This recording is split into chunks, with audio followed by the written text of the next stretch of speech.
Hello, everyone, and welcome to another episode of Selling Greenville, your favorite real estate podcast here in Greenville, South Carolina. I'm your host, as always, Stan McCune, realtor right here in Greenville. You can find all of my contact information in the show notes if you need to reach out to me for any of your real estate needs.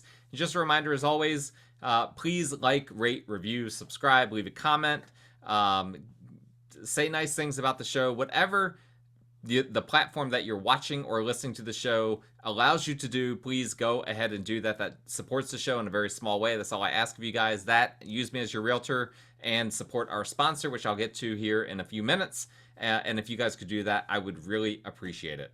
A few years ago, I did a podcast episode on overpricing listings, and I referenced this recently in a recent episode.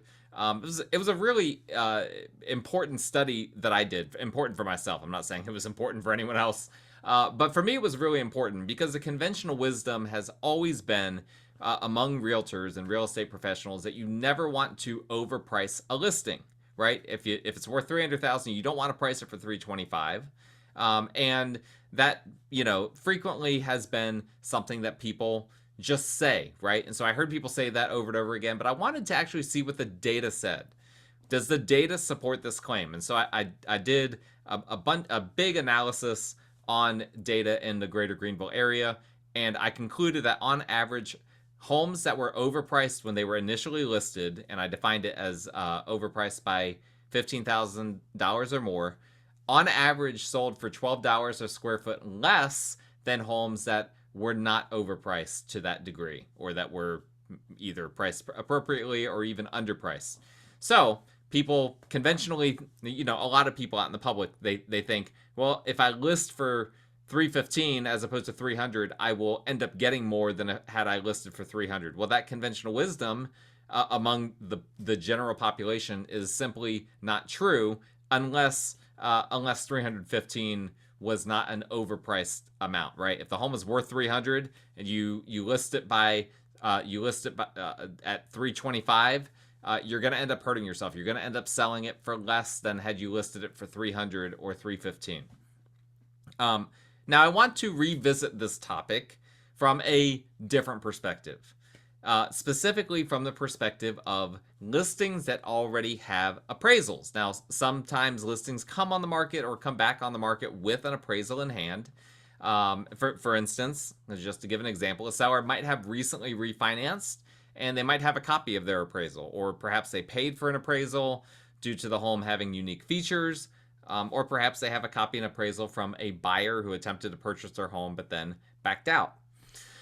Now, I need to caveat a few things with regard to appraisals. When a seller has an appraisal, they and you have to keep several things in mind. First off, appraisals are extremely subjective. I know if you're an appraiser, you're listening to this, maybe you don't want to hear that, but I'm telling you, everyone else in the world believes that appraisers and appraisals are subjective.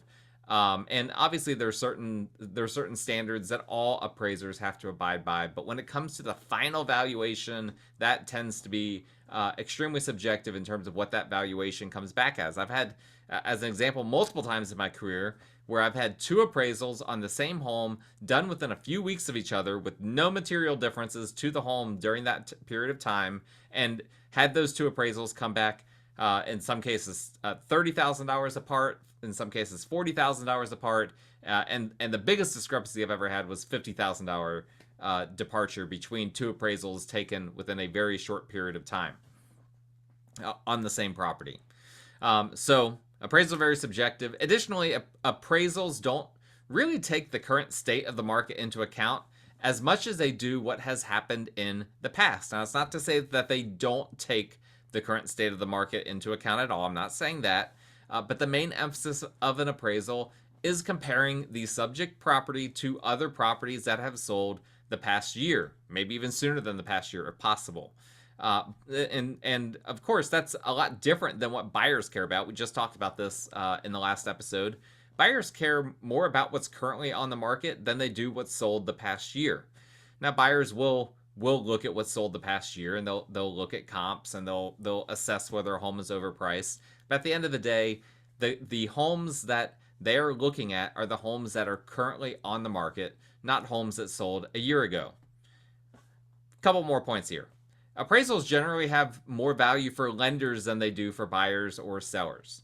I've had my more detailed buyers sometimes even get upset at appraisers for giving a home the same value as what the contract on that home was, because they felt like the appraiser wasn't really doing his or her job, right, and coming up with a precise amount independent of the contract price. So what I'm saying is, let's say the contract is for $300,000, and the appraiser just kind of rubber stamps that and says, I'm just going to give the value for this home a $300,000 value.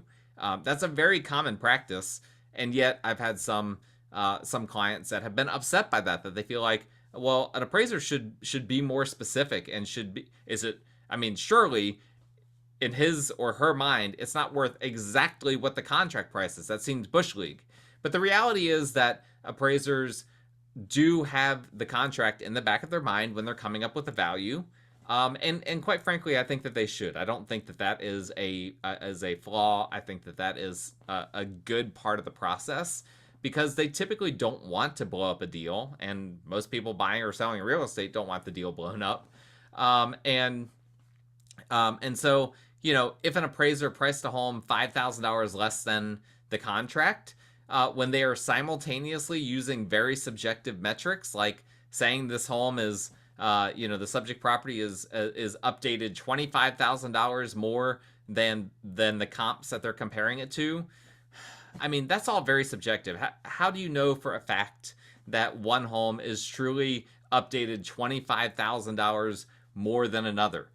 By the way, I just realized I need to turn my phone on silent. Making a rookie mistake over here. Took me getting a notification on my phone to realize I had made that mistake. Apologies for that. But yeah, if you're just kind of, and of course, they're not just ballparking these numbers. When they're making adjustments to the comps, they don't just pluck, $25,000 out of the air, or at least the good ones don't.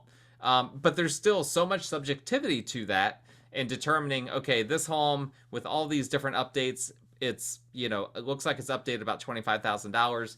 When you're already putting that level of subjectivity into it, and then after doing all of that, you come within $5,000 of the contract price on a $500,000 home, why not just go ahead and just say, you know what, we're close enough, we're in range, I'm just going to give it the same value as what the contract is worth. I feel like that process, I don't feel like that there's a problem that I specifically have with an appraiser having that process. And I've had a lot of conversations with appraisers over the years explaining to me that process, and it does make sense. That being said, another caveat that I think is worth mentioning about this is that some appraisers, in my opinion, have weird rules in their head that the rest of the real estate market simply doesn't have. So, for instance, most Greenville appraisers I've communicated with automatically consider basement square footage. And by the way, a basement is, the way I understand it, the way appraisers deem it, if any part of the house, right, or any part of a section of a house is 1 inch or greater below grade, it is a basement. So that's a pretty extreme metric, right? I've got a split level home that I use for an Airbnb, and just the front elevation of the bottom portion of the split level home is a few feet below grade. The rest of the elevations all around the house are not below grade. And because of that, that's considered a basement. And here's what has happened every time I've gotten that home appraised. The appraisers have given that square footage 50% value. In other words, if the home is considered, generally speaking, the above grade portion of the home is considered to be worth $200 a square foot, then the basement square footage will be considered $100 a square foot. Nothing else matters. It doesn't matter if the basement is way nicer than the rest of the house. They're going to automatically use that 50% rule. And now, I've had some appraisers say, well, you shouldn't do that. You shouldn't just automatically do that for every single house. But I'm telling you, I have had 4 to 5 appraisers say, yeah, every single basement home, I just automatically give it 50% square footage. And I've had some argue with me over this. Some have said, well, I'll just say this. I've had an argument with some appraisers, one of which blocked me on Facebook because I guess I think he didn't like my political views. But uh, I had a discussion with one appraiser in particular about this, a long discussion, where I was like, okay, explain to me how this makes sense, right? Because you're trying to assess the market, the real estate market, and undeniably, if we're talking about the real estate market, again, we're not talking about comps, which is more what appraisers are focused on, but if we're talking about the real estate market, just in general, buyers and sellers of real estate, buyers typically prefer a basement home any day of the week over a two-story home, right? Basement homes are just, they're rare in Greenville. We don't have a ton of them. And they typically are very popular. People would much prefer to have a basement than a second or third story on their home.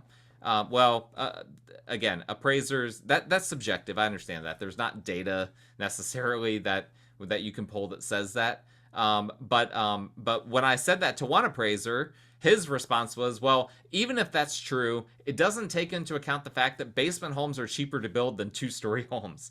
And that, I didn't even know what to say about that.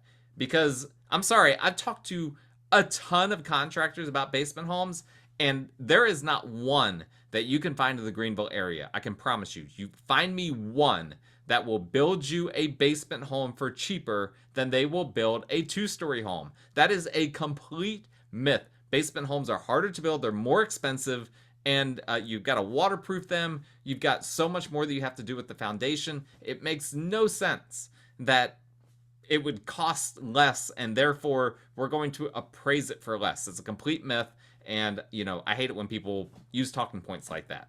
And I've already referenced one basement home. I've lived in 3 basement homes over the years. I'm actually recording this from my basement. This is where I record all of my podcasts. And I've seen this dynamic play out in real times many times in my life because I've had multiple appraisals for multiples of these homes. And every single time I get a 50% value on the square footage for the below grade portion of the house. So I'm not just making this up. But these are the sorts of weird rules that sometimes appraisers will have in their head that don't necessarily make sense to anyone else, but these are the rules that they are operating by. And I don't mean that to insult any appraisers.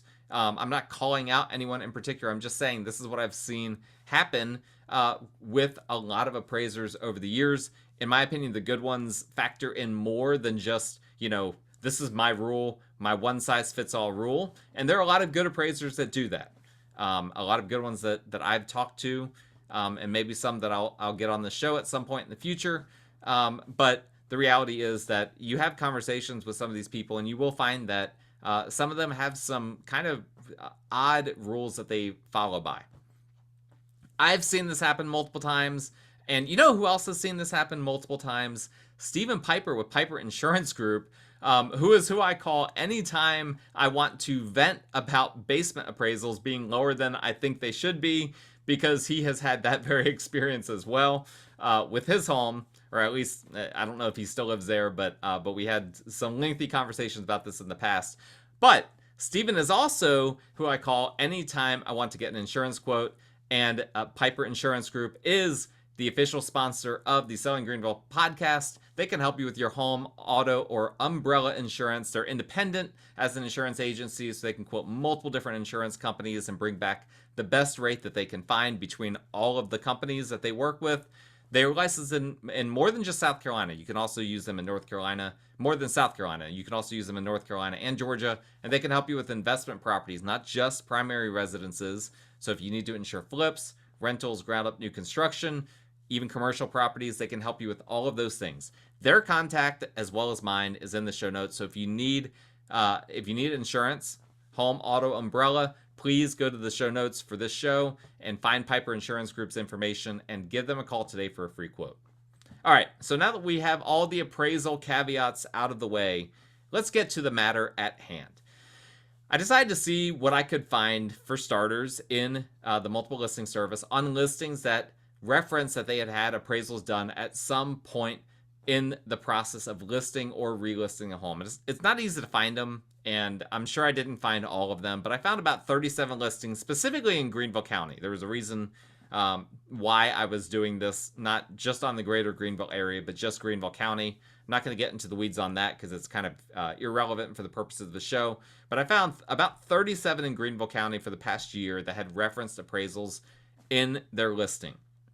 Now, some of these put the appraisal in the listing itself or put the amount of the appraisal in the listing, especially if it was a home that was listed for less than it was appraised for, right? That's a good selling point. You say, hey, this home appraised for $400,000, but we're listing it for $350,000. Well, that's a good way to market a house. Others simply said that the listing was priced based on the appraisal. You know, they would use some kind of language like that, but without any more details. I would say, again, because it's great to be able to market a property as being listed below the appraised value, I think it's safe to assume that those that wouldn't say what the appraised value was and just said that it was priced based on the appraisal, that it was either priced at or above what the appraised value was. I think that it's pretty safe to say that. And then there were a handful of listings that were listed. They included the appraisal or whatever, but still listed it above what the appraised value was. Those were not very many. Here's what I did. I went ahead and took this data and analyzed it in a variety of ways, and I had ChatGPT. You guys know that I use ChatGPT. I wouldn't say on a daily basis, but for sure on a multiple times per week basis. I decided to have ChatGPT create a neat little graphic for me, which I am going to share with you guys if you're watching on YouTube. And if you're not watching on YouTube, that's okay. If you're just listening, I'm going to explain everything to you guys anyway. All right. So on YouTube, I have the graphic pulled up. ChatGPT called it appraised listing analysis, which is great. And so we're going to, there's 9 different bar graphs on here, and I'm going to start with the top right corner and just kind of go through this. Let's start with the total number of properties, right? I already said there were 37 properties total. How did this break down? 2 of them listed their home for above what it was appraised for. 10 of them were unknown.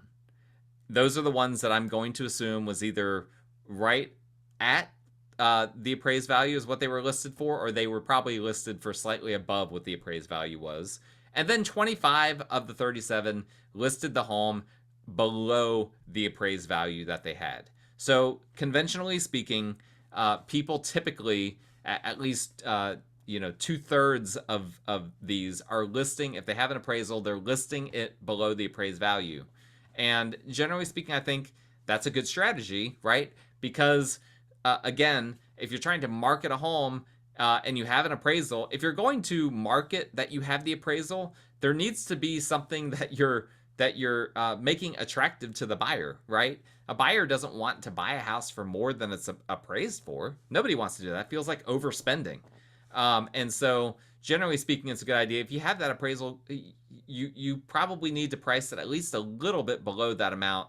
And for sure, you don't want to price it above the appraised value if you're going to reference that you got an appraisal recently. I would say if I have a client that gets an appraisal on a house and they want to list it above the appraised value, I'm going to show them data on why that's a bad idea. But for sure, when we market the property, if we do list it for above the appraised value, I am for sure not going to reference the appraisal in the listing because it's self-defeating, right? At some point, the question is going to come in from an agent, well, what did it appraise for? Well, a little bit more than what we listed it for, it maybe a different appraisal will come in better. That's just very weak. People don't like that, and I don't think that that's a particularly good marketing strategy. I know that's not a good marketing strategy. All right, next on here, I want to look at. So we know which properties, how many of the properties listed for above or below or unknown in relation to the appraised value. So what was the average, or in this case, the median of how high or low they listed it? Well, for the 2 that listed for above the appraised value, the median was it was $20,000 above the appraised value. Obviously, the unknowns are unknown. For the 25 that listed below the appraised value, the median was 8,500 below the appraised value. So if you're looking on YouTube, the graph is a little bit awkward because it's got the higher number on the bottom and the lower number at the top, but that's because the belows were the greater number out of these. So most of the people that we had the data on that were listing their homes below the appraised value, based on the median, they were listing it about 8,500 below what the appraisal came in at. Let's look at the percent average list price reduction. So what I mean by this, and I also have the median for this, this is for these homes, right? For these three categories, homes that were listed above the appraised value, unknown, which is probably slightly above the appraised value or maybe right at, or below the appraised value. Did they have to reduce their price on average, and by how much? Okay. And so the homes that listed for above the appraised value on average, they had to reduce their price by 5.4% over the course of their listing. For those that are in the unknown category, so probably slightly above, they had to reduce their price over the course of their listing by 3.15%. And for those that were below the median, on average, they had to reduce the price at some point by 2.8%. Let's look at the median real quick here. The same number, but just the median instead of the average. The median was exactly the same. Again, we only had two properties, so that makes sense. For those that listed their home above the appraised value, 5.04%. And then the unknowns were 1.27% price reduction on median for those that were probably at or slightly above the appraised value. And those that were below the appraised value had to reduce their price on median very marginally, only by 0.75%. So what does this say? We've got very clear steps so far. The four charts we've looked at, four graphs we've looked at, steps going up and now steps going down. Basically, the conclusion that you can draw from this is you can't fool the market, right? The market and a good appraisal is reflecting the market in some way or another. You can't fool the market, right? If you overprice a home, the market is going to figure that out. And as a result, the homes that were priced above the appraisal by average or median, they had to reduce the price by 5%. And the lower the list price was in comparison to the appraised value, the less of a price reduction had to happen. And so, like I said, the median price reduction for those that listed below the appraised value was less than 1%, which is great because right now I'm not sure if I'm going to do a show on this. I'm thinking about it, but right now there are some records being set on price reductions, records being set on contracts falling through.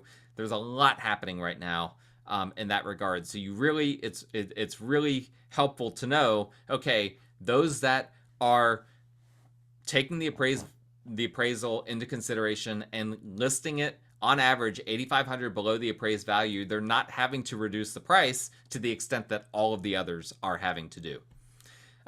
Let's look at the fifth graph here, and this is looking at all these properties and how many of them sold or are currently under contract, right? I can't extrapolate whether these will all sell if they're under contract, but we can at least look at the data.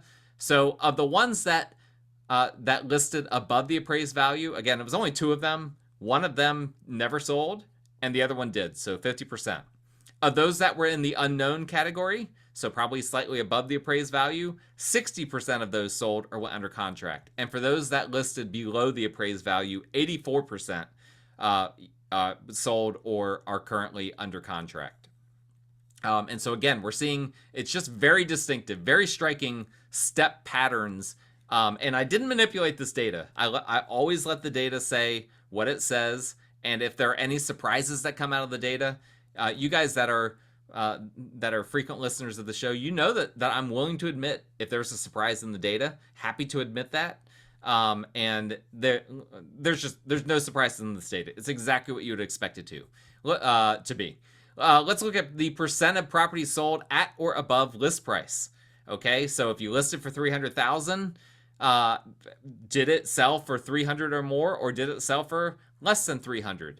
The Above and unknown categories. So those that did not price their homes below the appraisal, 0% of them sold at or above list price. That is a really, and by the way, the original list price, not the reduced list price. Striking number. Not a single one of the 12 homes that that listed at or above the appraised value ended up selling at or above the list price. Again, you can't fool the market. On the flip side, those that were priced below the appraised value, 43.75% of them sold at or above list price. So again, what strategy do you want to use? Do you want to have a strategy that involves price reductions and then eventually selling below list price by quite a bit? Or do you want to have a strategy that where you might actually sell it above list price, and odds are you'll probably end up getting more than going the other direction? Let's look at average days on market for the homes that sold above or the homes that were listed above list price or above. Man, I'm struggling today, guys. I'm sorry. The homes that sold or that listed. I'm going to get through this at some point. The homes that listed above the appraised value, on average, their days on market was 122.5. The next category, the unknowns, the likely slightly aboves or at list price, average days on market, by the way, which is the time between when it's listed and when it goes under contract, 85.9 days. And for the homes that were listed below the appraised value, 59.96 days. So again, very straight line number. If you, the graph is just a step pattern. If you want to sell quickly, it's very simple. You've got to list it below the appraised value if you've got an appraisal in hand. Very simple. What about the average price difference? And this is the final graphic that I'm going to be looking at. You see this on YouTube if you're watching, but this is the final one I'm going to be looking at here. The average price difference from list to sold. Okay, so look at if it listed for $300,000 and sold for $280,000, the number would be minus $20,000. Would be the average. Would be the difference between list price to sold. So on average, those that were in the that listed above the appraised value sold for $30,000 less than what it was listed for. Those in the unknown, probably slightly above the appraised value category, sold for $17,233 less than what it was listed for originally. And those in the those that had priced below the appraised value sold for, on average, only $8,162 less than the list price. And I did factor in seller concessions into all of these numbers, by the way. So I factored in whether sellers were paying a portion of buyer closing costs or offering some other concession in one way, shape, or form into all of these numbers, just to make it a true apples to apples sort of number. So long story short, as I've already said multiple times, you cannot fool the market. The market knows. The market knows if you have overpriced a home or not. It's not going to be fooled. It's not going to be hoodwinked. And here's what happens if you overprice your home. And this is just another way of looking at it. It's going to take longer. You're going to have to reduce your price. You're going to be less likely to sell, and you're going to be at risk of selling for less than had you simply priced it appropriately, or even perhaps a little bit less than what it's worth from the get-go. And so again, this is, to me as a realtor, I get paid a percent based on a percent of the sold price. I want all of my listings to sell. I would like them all to sell for millions upon millions, right? But my strategy of how I price a home, it can sometimes be non-intuitive to the general populace, because they think, well, we need to price it as high as possible to get the most value. But that's not how this works, because there are other dynamics going on where people are looking at these homes, and if they see a home that appears overpriced, they're not going to look at it. They're just going to ignore it. They're just going to wait. And then the listing stays on the market for a long time, and then price reductions happen, and then it gets stale, and then people start to think, oh, well, here's an opportunity. I could just make a lowball offer. And then after it's all said and done, you end up being way worse off than had you just priced it right from the get-go. So here's my plea to you guys. Whether you use me as your realtor or not, please price it right from the get-go. Use a realtor that is going to be honest with you about what your home is worth.